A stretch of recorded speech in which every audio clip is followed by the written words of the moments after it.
बांध ये नाना दिया होली खेले आई फिर हमार नाना दोतिया होली खेले आई फिर हमार नाना दोतिया केसिया सम्हार जुड़वा बांध ये नाना दिया केसिया सम्हार जुड़वा बांध ये नाना दिया होली खेले आई फिर हमार नाना दोतिया होली खेले आई फिर हमार नाना दोतिया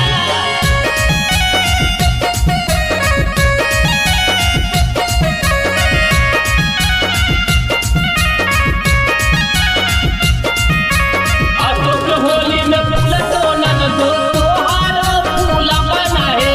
अशोक होली में फूल तो नन दो तोहारो फूल बना है पेंटिंग कर के सजाले अपन रूपावा रची रची कर ले नन दो सोरा हो सिंगारावा पेंटिंग कर के सजाले अपन रूपावा रची रची कर ले ननदो सोरा हो सिंगारावा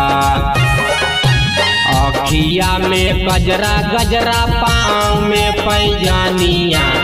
अखिया में गजरा गजरा पाँव में पैजानिया होली खेले आई फिर हमार नाना दोतिया होली खेले आई फिर हमार नाना दोतिया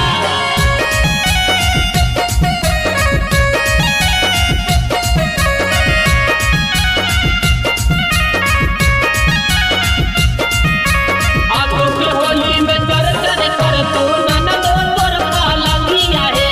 अशोक होली में चर चर कर तो ननदो तोर पालंगिया है बड़ी मस्ती करबई नाना दोतिया के संगावा डाल देबई ननदो अब की लाल पियर रंगावा बड़ी मस्ती करबई नाना दोतिया के संगावा डाल देबई ननदो अब की लाल पियर रंगावा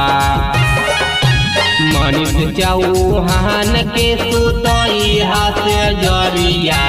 मनीष चौहान के सुतई हाथ